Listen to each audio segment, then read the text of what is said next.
So today we are behind the wheel of the Nissan Fairlady 300ZX TT 2-seater from 1989.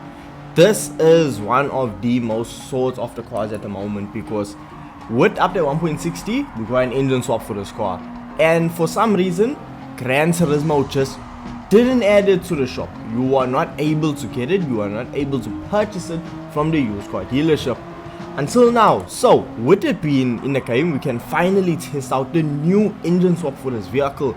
But before we go ahead and engine swap it, let me tell you right away, standard it is okay. It has a decent amount of power, coming in at 275 brake horsepower. Weight wise, we're looking at 1510 kgs, and what that means when you actually get behind the wheel of it, well, the vehicle doesn't feel sluggish, but it doesn't feel fast.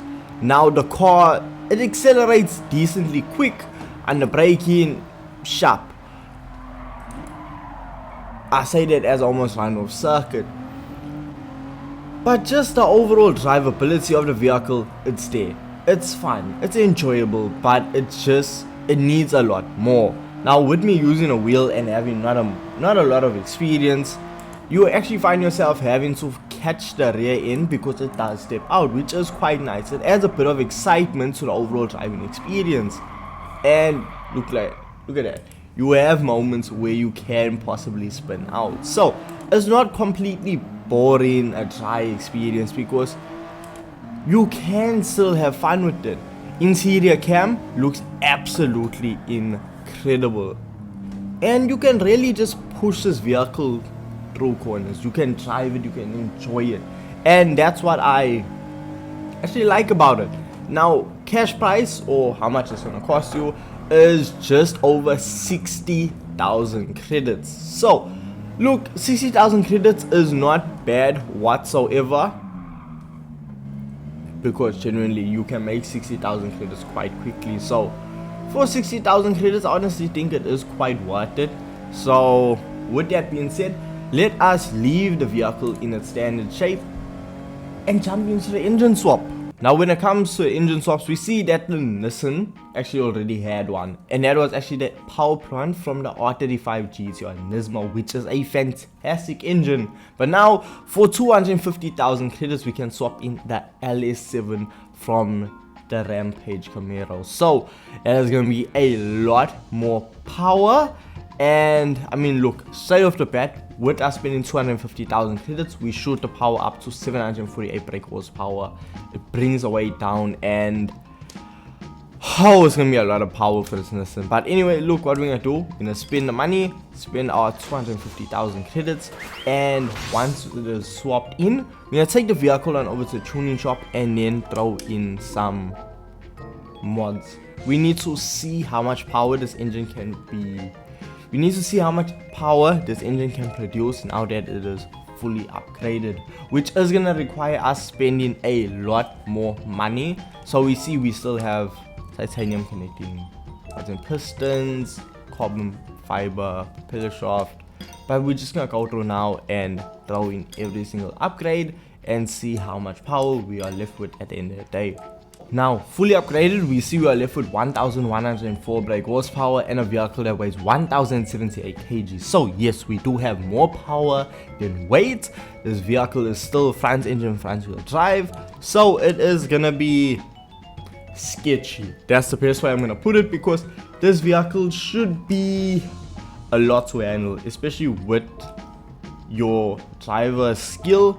So let's see. Customization, we see we do have two options for a front lip, we have two options for side skirts, we have two options for a rear diffuser, and then we have a wingless option, type A, as well as your custom wheel set. So that is your major customization options. We see you can add roll cage, tow hook, bonnet pin, your generic customization, no front grille customization. So yeah, customization is there. So if you want to spice up your build, by all means you do have the ability to do just that.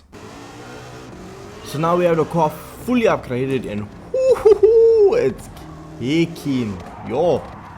Yo, I don't think I'm prepared for this, but regardless, let's just go. So, as you can see, wheel spin all the way up into fourth, doing 310 kilometers per hour before we need to turn into a first corner. Now, handling wise, on partial throttle here, to go ahead and spin up. So that is something. On the brakes, the car basically coast through. First lap was more of a side lap before we really start pushing it, because we want to avoid this. So it just has so much power, and the power just instant. Just bah, there's no still waiting for it to build boost, and that's really thanks to the supercharger, because the supercharger, yeah, it really comes in clutch. So let's see now on the power. You can feel when it boosts, it's, you know, yo. I ran on the brakes super late there, hence the reason we ran off circuit.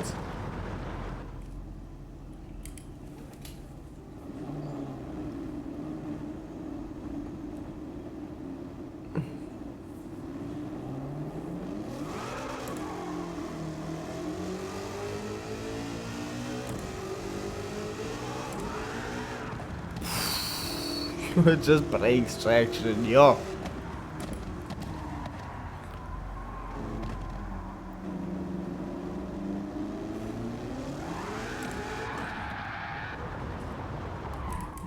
Yeah, let's just hop onto controller quickly, swap over, because this really isn't being done justice. Oh my word. Okay, no, something not right with the setup.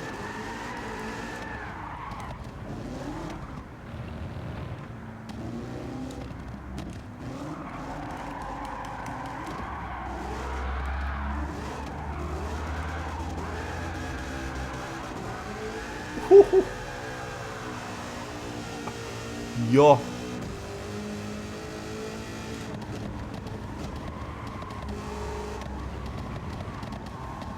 The vehicle coast through basically a little bit of taps on the accelerator and slow circuit. Hey, this car, yeah, I need to go back to the drawing board.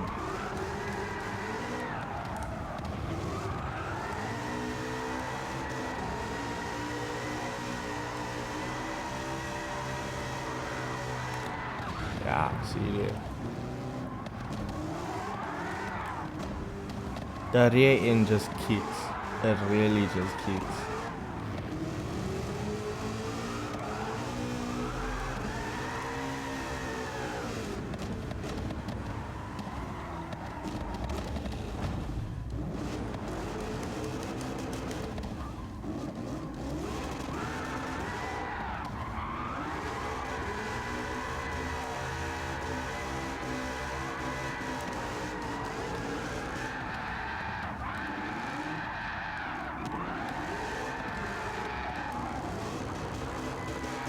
Yeah, I know.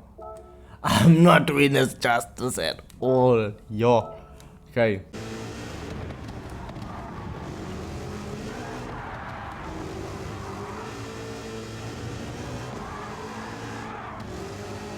So up at squarely there, but otherwise it took that section quite well. Braking really is not the best. I need to play around with the ballast, put more weight on the rear end, because I think the rear is too light, and because of that, well, it's just sending the car sideways. No weight over the rear will cause you to go backwards. So let's just actually swap on a ballast quickly. Okay, we'll aim for 50-50 distribution and see how that works.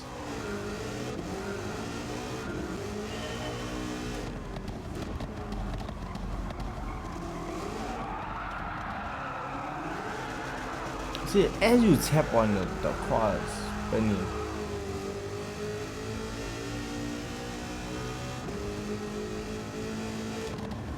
almost 315.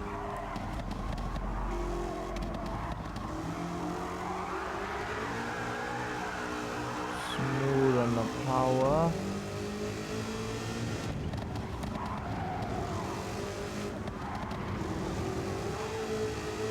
That was a smooth section.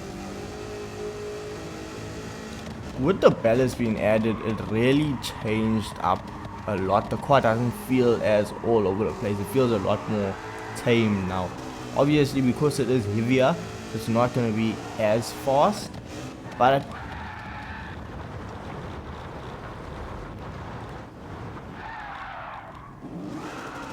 I don't know how the car took off now, because when it was lighter it didn't lift, so I don't know what happened there. But as I was saying, with the ballast the vehicle feels a lot more tamed. Now reason for that, obviously it's not as lightweight, it's not as easy to chuck about, but we see even with the vehicle having a lot more weight back added into it, the car is still chuckable. The car still wants to spin. The car is still extremely aggressive. It's not a very beginner friendly engine swap, let me put it like that, because there are cars where you can swap the engine in and it's quite easy to just tune, set up and just have it going in a straight line, not a lot of wheel spin, but still a really good engine swap. Now don't get me wrong, I'm not saying this is a bad engine swap, but it's just not the easiest to use, and that's honestly not a bad thing, because once you actually get the hang of it, once you actually get used to it, I feel like it will really just make you become a better driver. And at the end of the day, isn't that what you want? So yeah, the Nissan Fairlady 300ZX is it's a lot to handle, I'm not gonna lie about that. So you are gonna spend quite a bit of time playing with the settings, playing around with the vehicle, trying to get it right. But I honestly found that adding the ballast really helped it out quite a lot. But as I said, I'm not done with playing around with the tuning settings. I'm gonna see where I lie, but yeah, for the most part the car it has tons of top speed. As we saw, just coming down Kills the Giant Park's short straightaway, it was doing over 317 kilometers per hour. So that's a lot of power, that's a lot of speed. Yeah, so this is my current point in time with the vehicle. Lap time wise, not really the fastest. Obviously I'm still trying to set the vehicle up, so we'll see how far we get.